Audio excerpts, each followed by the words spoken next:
인생에 딱히 쓸데도 없고 반드시 알아야 할 필요도 없는 음식에 대한 이야기, 스노브입니다.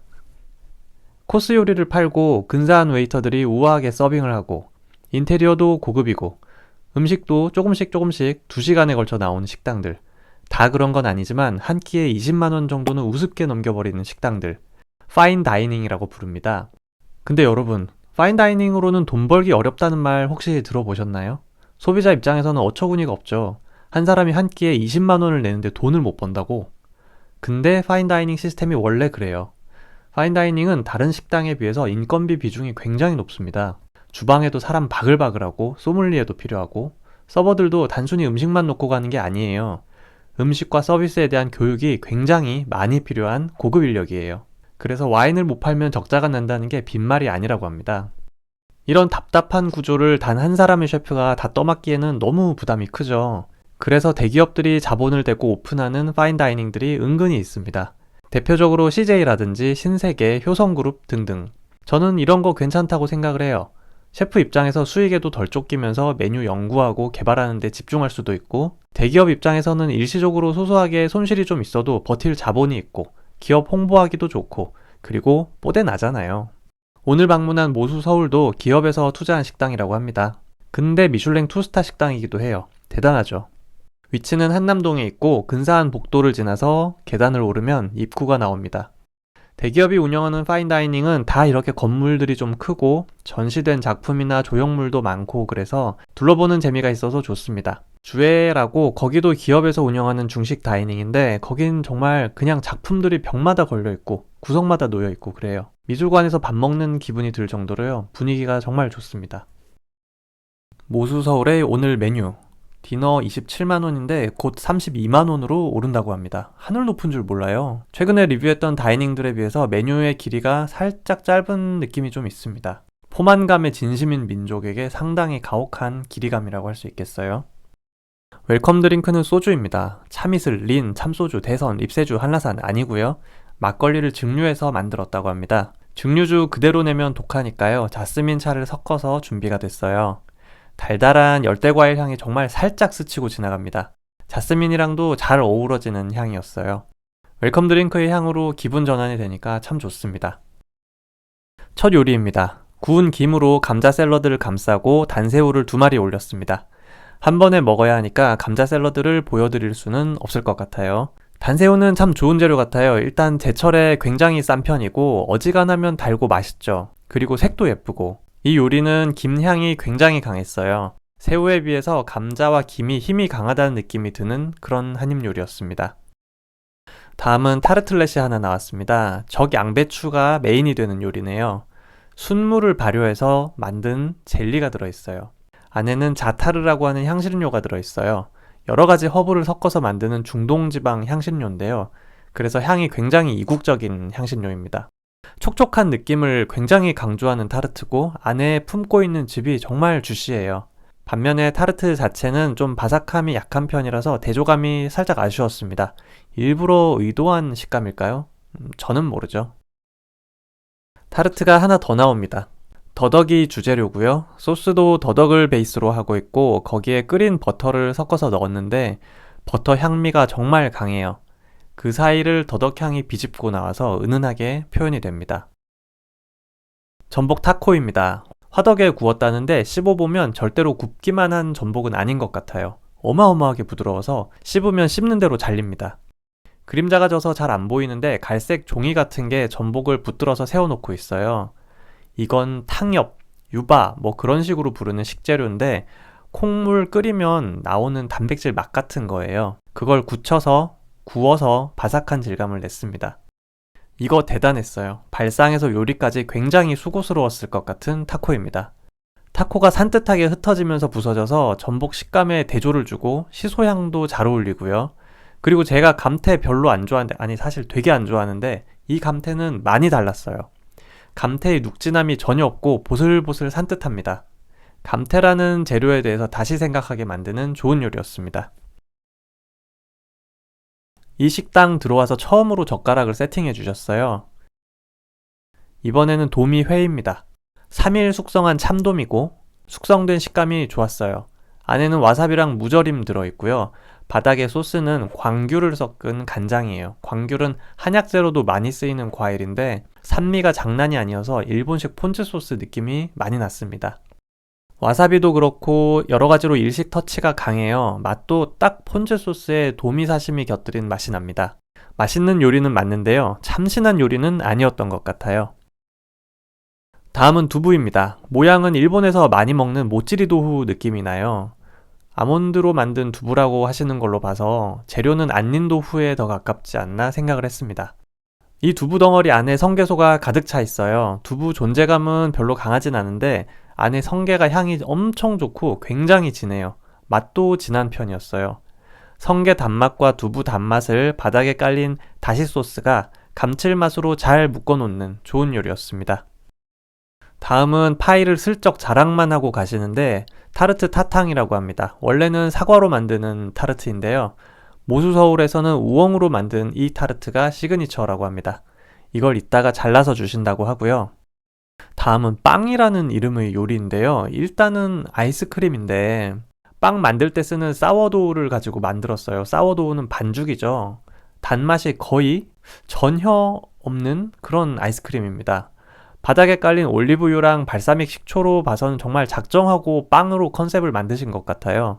도우에서 나오는 산미랑 발사믹 감칠맛, 올리브 향 이렇게 세 가지가 지배적인데 이것들이 조합되면서 빵의 이미지를 만들어요. 만들기는 해요. 만들기는 하는데 아이스크림의 식감이 빵의 질감이랑 겹치는 부분이 정말 1도 없잖아요. 그러다 보니까 먹는 내내 생 반죽을 먹는 것 같은 이미지가 굉장히 강합니다. 심지어 스푼으로 떠낸 단면까지도 수분감 많은 밀가루 반죽을 연상하게 만드는 그런 비주얼이에요. 이게 좀 호불호가 갈릴 수 있지 않을까 싶었어요. 일부러 의도하신 걸까요? 저는 모르죠. 다음 요리는 옥돔입니다. 경남 사천에서 왔다고 하고요. 진한 빛깔 소스는 고추를 말려서 만든 소스, 그리고 함양파라는 채소, 이건 파와 양파 중간 정도 되는 채소예요. 이걸 밑에다 깔았어요. 옥돔에서 은은하게 불맛이 납니다. 달콤한 옥돔 살에서 불맛 나면 단맛도 더 진하고 달게 느껴지거든요. 코스 내내 틈틈이 화덕을 활용한 요리들이 나오는데 모수가 불을 잘 쓰는 곳 같아요. 가니쉬 단맛도 생선 단맛이랑 잘 어울립니다. 다음은 두릅 튀김입니다. 명주조개 한 점 같이 있고 구운 양상추가 곁들여져서 나옵니다. 식감은 바삭한데 미묘하게 기름이 덜 빠진 느낌이 좀 있었어요. 명주조개는 먹을 때마다 언제나 주시하고 맛있는데요. 오늘은 온도감이 살짝 아쉬웠습니다. 저는 주인공인 두릅보다 양상추가 더 끌리는 맛있는 느낌이었어요. 향도 이쪽이 더 좋았습니다. 아까 자랑했던 타르트입니다. 단면을 보시면 식감이 예상이 되시려나 모르겠어요. 생각보다 상당히 눅진한 식감입니다. 파이지가 가볍지 않고 좀 무거워요. 그래서 식은 전을 연상시키는 데가 있습니다. 버터향이랑 우엉향이 생각보다 잘 어울리고 버터향은 좀 진한 편이고요. 이게 향이랑 맛은 되게 좋은 타르트여서 식감이나 온도감에서 오는 아쉬움이 좀 더 크게 느껴지는 것 같아요. 다음은 메인인 스테이크입니다. 고기 두덩이 같아 보이는데 사실 아래쪽은 토마토예요. 완전 좋다 말았습니다.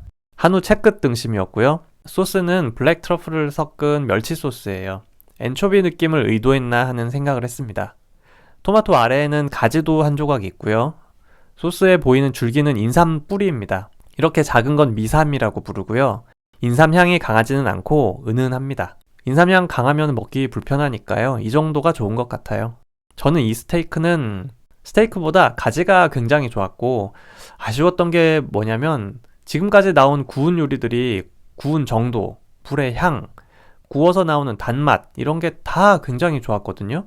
그런데 스테이크는 구움 정도에 비해서 식감이 제법 질겼어요. 저는 사실 다이닝에서 메인으로 나오는 비프 스테이크를 별로 안 좋아해요. 굳이 쇠고기를 낸다 치면 차라리 뭐 떡갈비 이런 게 좋고요. 보통은 양갈비로 도망치는 선택을 하거나 하는데 그게 제 생각에는 쇠고기 스테이크는 너무 예상 가능한 맛있음이라서 그런 게 아닐까 싶어요. 이런 소리 하면은 너 치킨, 피자, 라면 같은 거 왜 먹냐 하실 수도 있는데 그건 예상 가능한 맛을 너무 먹고 싶을 때 선택하는 거니까 괜찮고요. 다이닝은 즐기는 과정에서 놀라움이 하나라도 더 많아야 좋다고 생각을 하거든요. 당연히 긍정적인 놀라움을 얘기하는 거고요. 코스 내내 놀라다가 메인에서 가장 지루하면 좀 아쉽잖아요. 메인이 제일 놀라워야지.